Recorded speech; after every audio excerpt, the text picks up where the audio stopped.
চলে এসেছি চিরচেনা সেই আমার 97 পাস করা আমার খিলগাঁও সরকারি উচ্চ বিদ্যালয়ের সামনে। আজ শুক্রবার বিধায় চটপটির দোকানটি বন্ধ। এই চটপটির দোকানের মামা থেকে কত যে চটপটি খেয়েছি।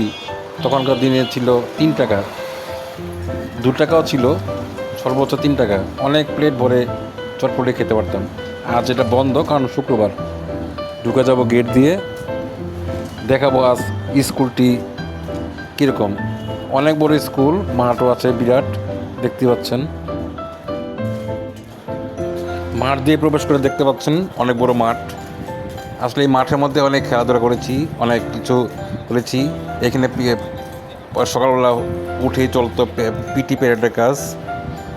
পিটি প্যারেড না করা ছাড়া স্কুল ঢোকা মুশকিল হতো। লং পিচ, শর্ট পিচ এখন খেলা হয় না বললেই চলে।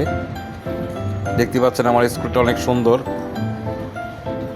এটা আগে যে শহীদ মিনারটা দেখতে পাচ্ছেন, এটা তখন আমি যখন পড়াশোনা করতাম তখন ছিল না।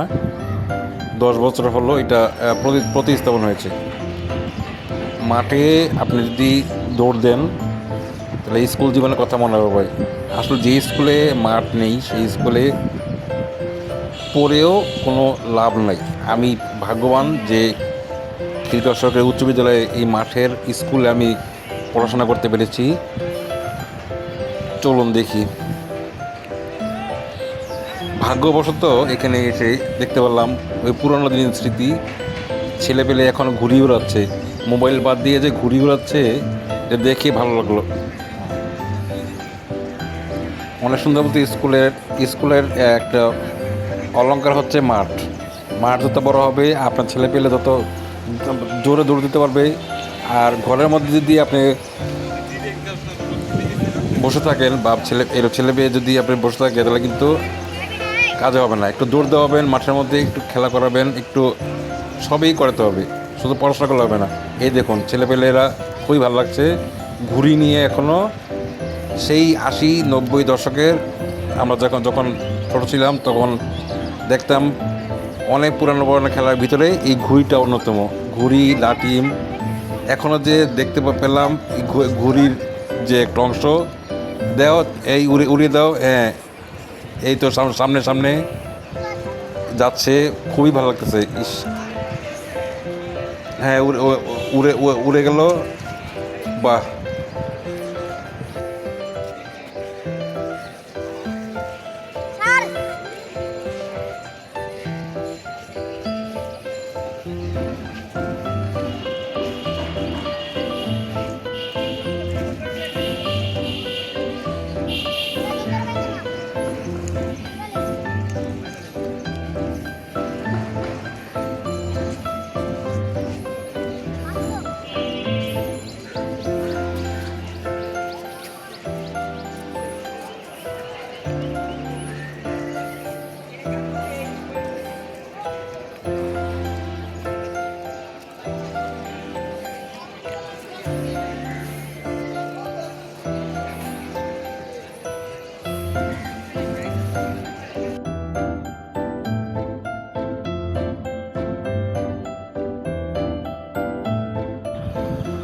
আপনার প্রবেশ করতে অনেক কিছু দেখা যাবে।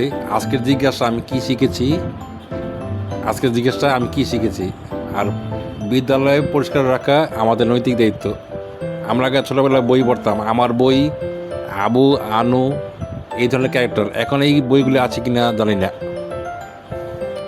প্রবেশ করতে দেখা গেল একটি সাইনবোর্ড। আর বিশ্ববিদ্যালয় না, এটা বিদ্যালয়ে যা থাকে একটি ম্যাপ, বাংলাদেশের ম্যাপ থাকে। আর এটা হচ্ছে অডিটোরিয়াম বামে। প্রচণ্ড রকম বড় স্কুল। এরকম বড় স্কুলে আসলে কে পড়েছেন কমেন্ট বক্সে অবশ্যই জানাবেন। দেখুন আমাদের হল রুমের আয়তনই কত, বিরাট স্কুল।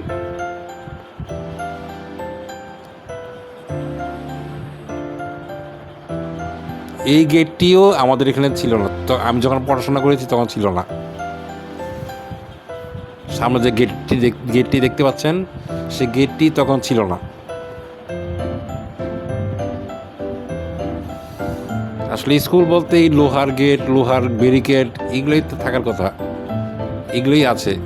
ডানেরটা টিচাররা বসতেন।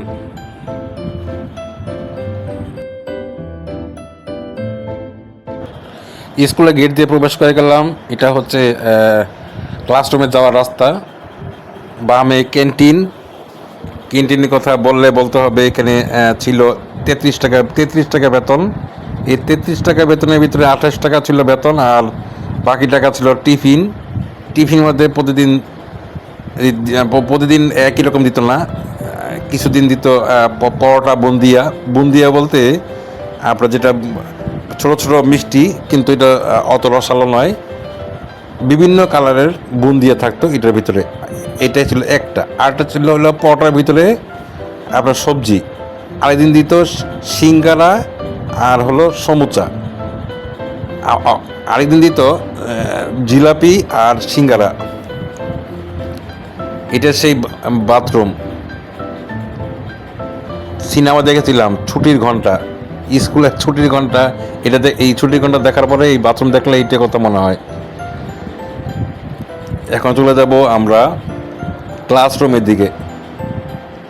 ভাগ্য বলে যে ক্লাসরুম খোলা পাওয়া গেছে। দেখতে থাকুন। এই সেই পুরোনো বেঞ্চি।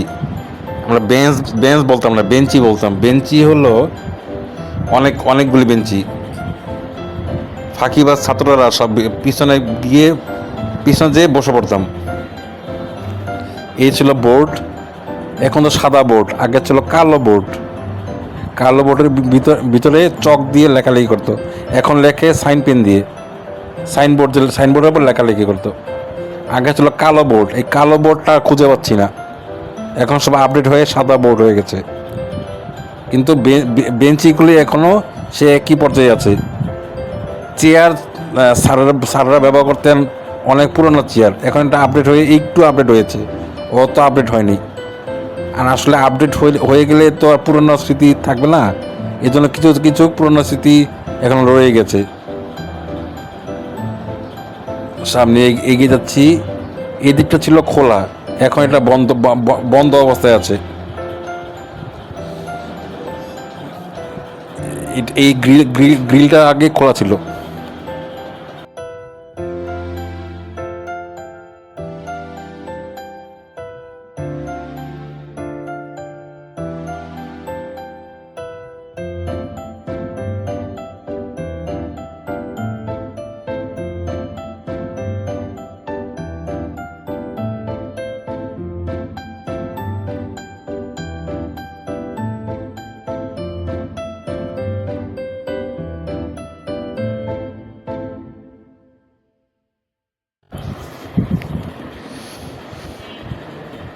অনেকক্ষণ ঘুরলাম।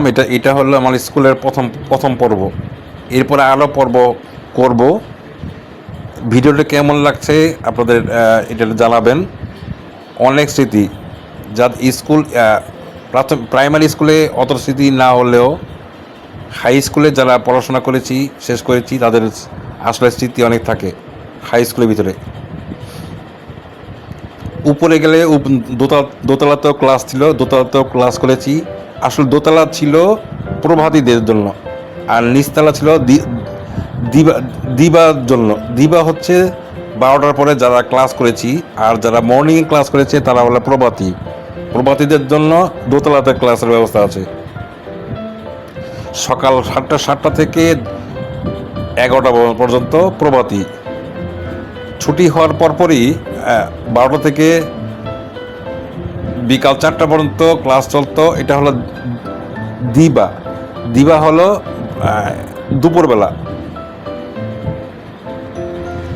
এখন দেখাবো আসলে এই স্কুলটা অনেক বড়। এইরকম স্কুল কয়টা আছে এত বড় আমি জানি না। এটা হলো আর একটা ছোটো মাঠ। এইটা যেটা দেখাবো, এই জায়গাতে 2টা পুকুর ছিল। 2টা পুকুরে একটা পুকুরে হঠাৎ করে আমি পড়ে যাই। এই পুকুরে পড়ে যাওয়ার পরে আমি যখন বলতেছি যে আমাকে উঠান, তখন আমার একজন টিচার এসে আমাকে তুলেন। উনি হচ্ছেন ড্রয়িং টিচার। এখানে ঠিক এই জায়গাতে 2টা পুকুর ছিল। এই পুকুরে মাছ হতো, এই জায়গাতে আমার পিছনে যে জায়গাটা দেখতে পাচ্ছেন এই জায়গাতে 2টা পুকুর ছিল, এখন এটা ভরাট করে এটা এখানে আর কোনো পুকুরে অস্তিত্ব নাই। এখন বের হয়ে যাওয়ার সময় হয়েছে, মামা বলতেছে কেউ নাই, এখন আর থাকা যাচ্ছে না, বের হয়ে যাব। উনি আদতে একটু নতুন, 1 বছর হয়নি, 6 মাস হলো উনি এন্ট্রি করেছেন। ওনার দায়িত্ব বুঝি, আসলে ফাঁকা পেয়েছি এই জন্য ভিডিও করার জন্য আমার জন্য ভালো হয়েছে। উনি ওনার দায়িত্ব পালন করছে, আমি আমার চলে যাব। মামাকে বলেছি আমি চলে যাচ্ছি, এখন আমি বেরোবো। আসলে এরকমও হতো মাঝে মধ্যে স্কুলে। মামারা মানে পিয়ন বা যারা গার্ড তাদেরকে সবাই আমরা মামা বলতাম।